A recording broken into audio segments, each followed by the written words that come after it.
Hey, salut à toi, jeune caribou des montagnes d'Alaska. Avant de commencer cette vidéo, j'aimerais te préciser une chose. On ne mange pas ce qu'on ne connaît pas, on n'avale pas ce dont on n'est pas sûr de ce que c'est. Alors, si je peux te donner un conseil, quand tu partiras faire de la survie, bushcraft, bivouac et que tu comptes te nourrir avec des plantes sauvages, tu peux toujours emporter avec toi soit ton téléphone pour revisionner une de mes vidéos, tu peux aussi prendre un petit bouquin qui te fera un comparatif des plantes sauvages comestibles et des plantes sauvages toxiques. Moi, je parle surtout des plantes sauvages comestibles. Les toxiques, je les connais pas. Elles ne m'intéressent pas. Pour moi, c'est plus important de connaître ce que je peux avaler que ce que je peux pas avaler. Après, ça peut toujours être une sécurité pour toi d'avoir ce genre de petit livret avec toi. Et même quand tu pars en balade, quand tu croises une plante ou ce que tu veux, ça peut être une super idée juste de essayer de savoir ce que c'est. Et petit à petit, ça va devenir une habitude et ça va devenir un réflexe de pouvoir les cueillir, les manger et les connaître. Bienvenue dans la vidéo. Aujourd'hui, on va parler de 3 plantes sauvages qui pourront t'aider à survivre durant l'hiver. Si ça t'intéresse de savoir comment te nourrir une fois que tu es perdu, ou alors si tu veux juste aller faire de la survie, de l'entraînement, des bivouacs, du bushcraft, tu verras que dans la nature, on trouve vraiment toutes sortes de choses. Reste bien jusqu'à la fin de la vidéo, parce que je te donnerai toutes les valeurs nutritionnelles de chaque plante et tu t'attends pas à tout ce qu'elles peuvent t'apporter.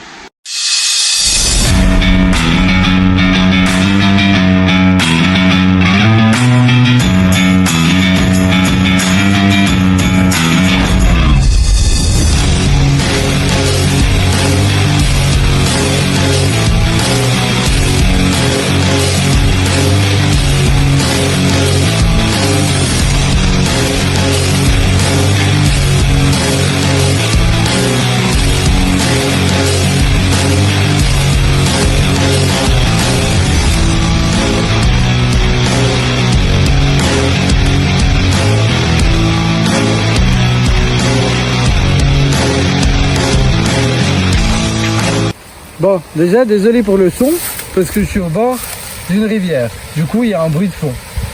Voilà, ça, c'est le chaton de noisetier. Cet arbre, il est magique. Tu peux fabriquer des arcs, tu peux faire du feu par friction, et tu peux te nourrir avec. En plus, il est souvent proche d'une source d'eau. Voilà, maintenant qu'on a nos chatons, on va aller chercher du plantain lancéolé. Ça, tu peux le trouver même dans ton jardin, en bas d'un immeuble, dans toutes les prairies, sur un petit chemin forestier. Tu peux vraiment trouver à manger partout, partout, partout. Bon, j'étais parti te chercher le plantain lancéolé, mais j'allais partir trop loin de la caméra, donc je suis revenu te chercher. Sur le chemin, j'ai trouvé de l'oseille. Ça a un super bon goût, super acidulé. Tu peux la manger cuite avec un peu de crème, c'est vraiment top. Alors après, si tu es en survie, c'est sûr que tu n'as pas de crème sur toi, sinon tu ne serais pas en train de chercher 10 000 plantes sauvages. Voilà l'oseille. T'en trouves vraiment toute l'année. Ça a vraiment un bon petit goût super acidulé. Et tu vois, tu as toujours ces deux pointes. Même quand elles sont grandes. Il y a une autre plante toxique, je connais pas son nom. Après, t'inquiète pas, tu vas pas mourir. Ça va tellement te démanger la bouche que tu l'avaleras pas. Et elle est pas mortelle. Mais l'oseille a un petit goût donc bien acidulé. Et durant l'été, début d'automne, elle fait des longues tiges. Tu verras les graines. Et l'oseille est toujours en grappe. Comme ça. Je connais pas les termes techniques, mais elle est toujours rassemblée. Et si tu envoies des séparés, des feuilles qui sont... si là il y avait une feuille toute seule, celle-ci tu la manges pas. Ça peut être exactement l'autre plante. Du moment que c'est en grappe, tu risques rien. Bon, pour te montrer quand même que c'est comestible, et pour moi m'assurer que je te montre pas une plante en me trompant, je vais quand même la goûter devant toi. Donc, voilà à quoi ça ressemble. Donc tu vois là, même grande, elle a ces deux petites pointes ici. Il faut toujours vérifier ça. Je ne sais pas si tu connais le coucou. Ça ressemble à un petit trèfle. Ça a un goût très acide. Ça a un peu le même goût que le coucou, sauf que tu as plus de mâche et tu as plus de matière là ici à manger.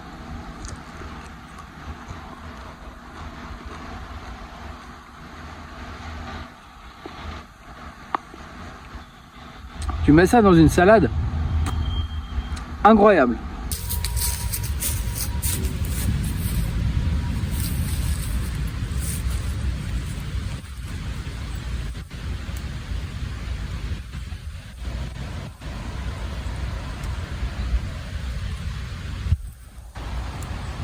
j'ai trouvé mon plantain lancéolé. Alors, il est très bon, ça se mange super bien en épinards, en salade, c'est un peu comme tu veux. Après, moi je vais pas consommer celui que j'ai trouvé là, c'est vraiment pour la démonstration. Je filme au cas où j'en trouve pas un peu plus loin, parce qu'ici il y a beaucoup de chiens qui se promènent. Même moi je viens promener mes chiens et ils pissent toujours au bord de cette route. Alors on va peut-être éviter de tomber malade pour une vidéo. À mon avis c'est mieux. En plus il y a une route qui passe pas loin, c'est pas le meilleur endroit pour pouvoir cueillir des plantes. En général tu vas plutôt les cueillir à au moins 100 mètres, 200 mètres d'une route. Ça évite toute la pollution en fait, tout simplement que la plante absorbe.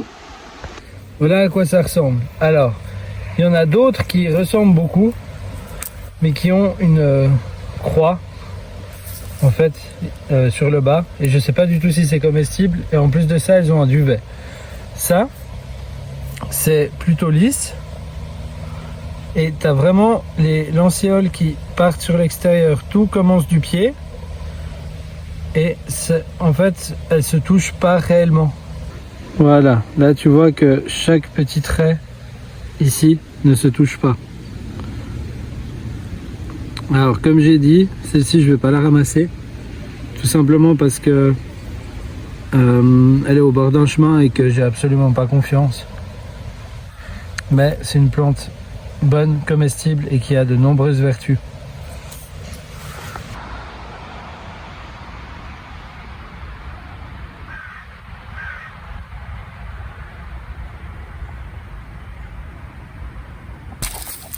Voilà, j'ai encore trouvé du plantain, je suis parti dans un pré. Et celui-là, je vais pouvoir le cueillir pour le consommer.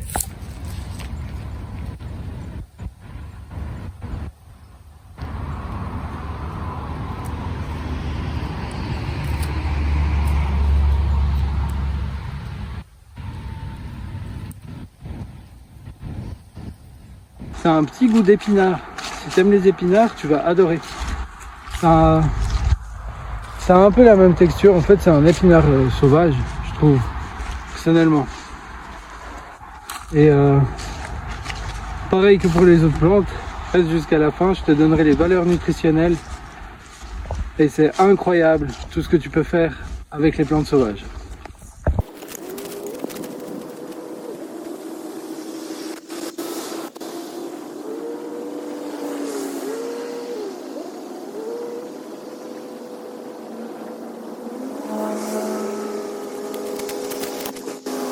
Enfin, j'ai trouvé mes petites dents de lion. Comme tu as vu, je dois courir à droite à gauche dans les champs pour pouvoir trouver ces plantes. Après, quand tu pars en survie, en bivouac, tu vas souvent en trouver finalement par terre. C'est à force de se nourrir de ce genre de choses, de faire des exercices de survie. L'utilité, c'est aussi tu changes ta manière de voir tout ce qu'il y a autour de toi. Au début, je voyais la nature, c'était beau, c'était magnifique. C'était quelque chose d'abstrait et presque un peu dangereux. Maintenant, alors ensuite, ma vision a changé. J'avais l'impression de voir un garde-manger. J'aimais pas du tout cette vision. Mais en fait, t'es vraiment dans un supermarché bio, la plupart du temps, suivant là où tu vas faire tes cueillettes et tes bivouacs. Et en fait, la nature nous a toujours donné de quoi vivre en harmonie avec elle. Bah, on va aller voir la dent de lion. Sûrement que tu la connais déjà, à mon avis. C'est les feuilles des pissenlits. Mais il faut vraiment prendre celles qui sont bien dentelées. Parce que durant l'hiver, il n'y a pas les feuilles ou alors les fleurs, les graines sur lesquelles tu souffles. Et du coup, ça peut être confondu avec d'autres plantes. Il y en a qui sont légèrement plus arrondies et celles-là, tu les cueilles pas, elles sont toxiques. Voilà mes dents de lion.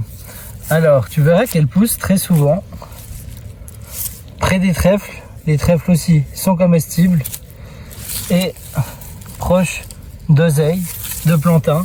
Tu les trouves vraiment dans les mêmes milieux.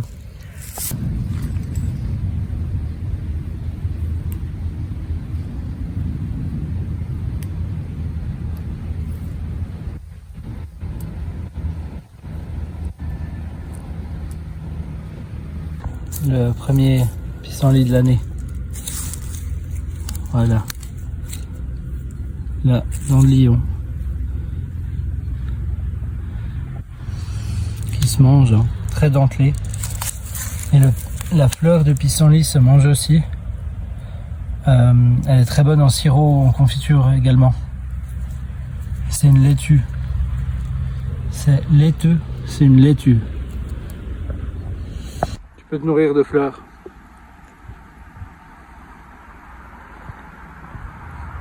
Alors c'est pas mal amer, mais quoi que...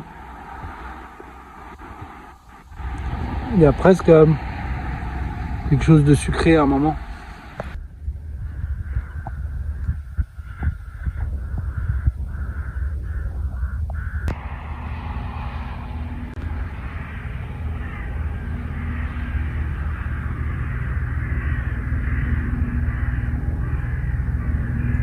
Maintenant, on est tellement déshabitué à manger de la nourriture de qualité que le corps a de la peine à gérer autant de vitamines, de minéraux, d'oligo-éléments en même temps. Et donc il faut recommencer à en consommer, mais en petite quantité. Donc à chaque fois que vous irez vous promener, essayez de cueillir quelques plantes, d'en manger quelques-unes pour que votre organisme réapprenne à trier autant de vitamines, de minéraux en une fois. Moi, quand j'ai fait mes stages de survie, on se nourrissait plus que de ça. Et à un moment, les sels devenaient liquides et verts. Je sais, c'est bizarre, mais en fait, c'est un très bon processus. Ça veut dire que vous êtes en train de vous nettoyer. Juste que le corps n'a plus l'habitude de gérer de la nourriture de bonne qualité. Et je trouve fou qu'on soit arrivé à un point où la qualité devient compliquée à être consommée. Ce sera plus digeste de manger un McDo, qui est totalement dégueulasse pour votre santé, que de manger des plantes sauvages, ce pourquoi notre corps a été conçu à la base. Donc, comme premier, il y avait 3 plantes sauvages au début de la vidéo. Finalement, j'en aurais trouvé 5. Vous avez les chatons de noisetier, vous avez le plantain lancéolé, vous avez le lamier pourpre, qui lui est extraordinaire. Toutes ont quelque chose d'extraordinaire. Ensuite, vous avez les dents de lion et l'oseille. Donc, on va quand même faire une petite dégustation. Vous avez le lamier pourpre. Incroyablement bon.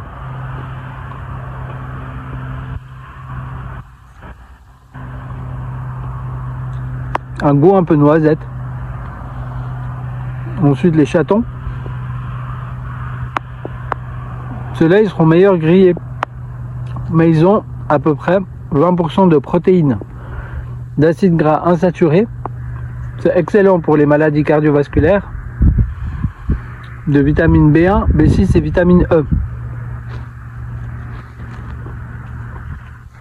Le plantain lancéolé, qui est un antibactérien, antiseptique, cicatrisant,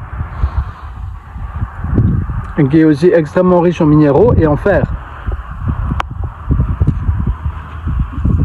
L'oseille, vous trouverez la vitamine C et la dent de lion, qui est une amertume qui est excellente en salade. Voilà, maintenant tu sais qu'avec 5 plantes sauvages, tu peux vraiment trouver de quoi te faire une assiette en attendant de pouvoir retrouver ton chemin, que les secours viennent te chercher, ou tout simplement si tu as envie de changer de régime alimentaire.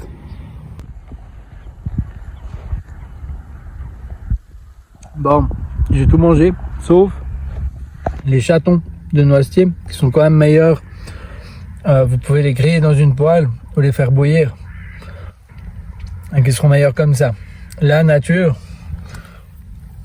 le goût est excellent, mais c'est la texture, moi, qui me gêne un petit peu. Et après, c'est sûr qu'en situation de survie, je les aurais tous mangés. Si toi aussi, tu as envie d'apprendre encore plus sur les plantes sauvages, bah, je te remercie de le mettre en commentaire, d'écrire les plantes que tu connais, si tu veux que je fasse une vidéo là-dessus. Chaque plante que j'ai montrée, donc aujourd'hui, il y aura une vidéo qui sera consacrée à chacune d'elles. Maintenant, je suis en train de rentrer chez moi. On va se poser, boire un thé, et je vais te donner toutes les valeurs nutritionnelles que contiennent chaque plante. Donc, pense à te faire un thé, prends-toi un petit biscuit si tu veux, un fruit c'est encore mieux, un stylo, un bout de papier, tu peux noter ça. Hey, re-salut! Voilà, j'espère que tu as ton papier, ton stylo, ton petit thé. Moi je me suis fait un cappuccino. J'ai quand même pris quelques notes parce qu'elles ont tellement de propriétés J'ai un peu du mal à m'en souvenir. Du coup, on va commencer avec les chatons de noisetier. Elles contiennent, alors je te préviens, ça va être légèrement scolaire, je vois pas comment faire autrement, mais elles contiennent 20% de protéines, ce qui est énorme pour une plante sauvage. Même le poulet, je crois qu'il en contient moins. Peut-être que je dis une bêtise. Des acides gras insaturés, qui sont excellents pour les problèmes cardiovasculaires et ça réduit aussi le mauvais cholestérol en augmentant le bon. La vitamine B1, B2 et E, c'est riche en antioxydants, c'est bon pour la vision et pour la peau.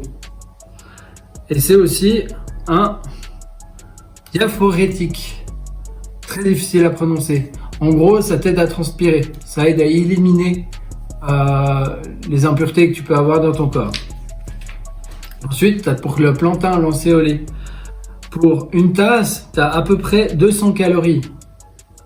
T'imagines, tu manges 10 tasses, tu as quasiment les calories qu'il te faut. Alors après, tu vas pas manger 10 tasses de plantain lancéolé, on est bien d'accord. Mais quoique, une fois que tu le cuis, il va réduire, ça va vraiment faire un épinard.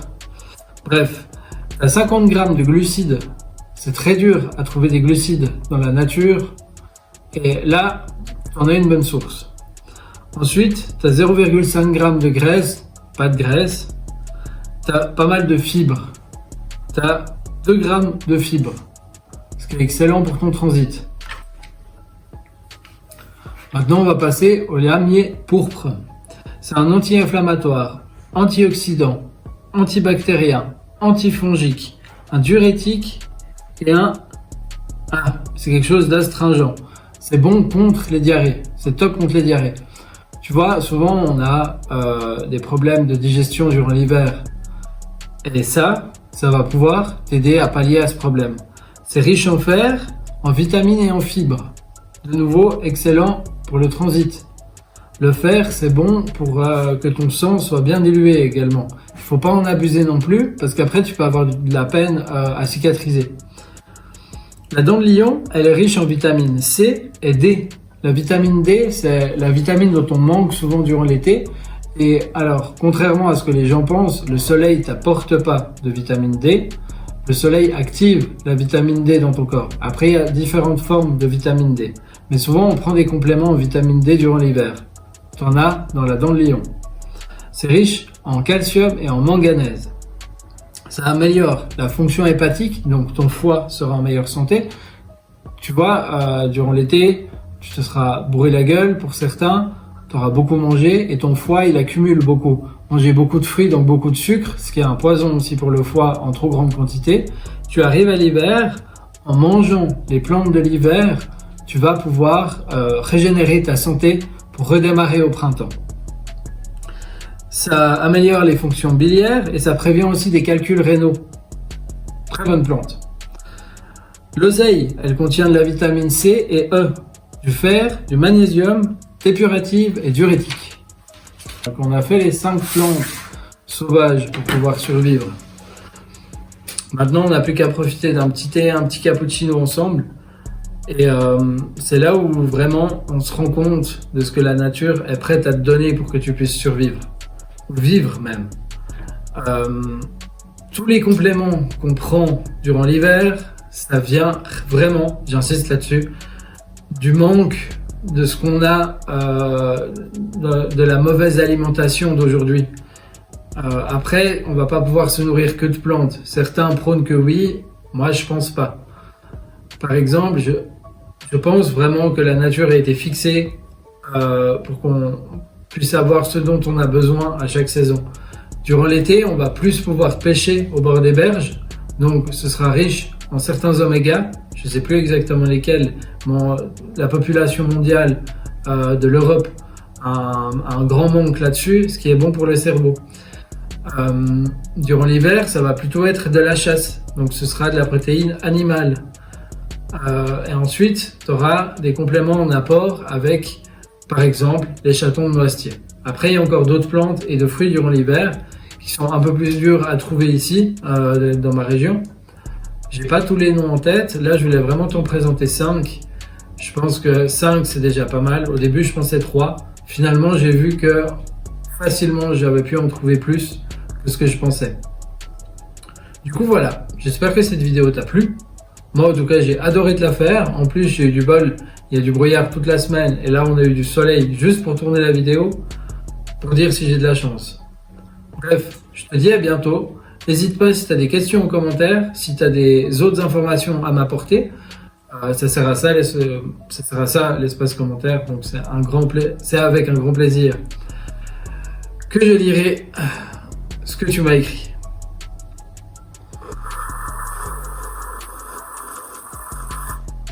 À plus.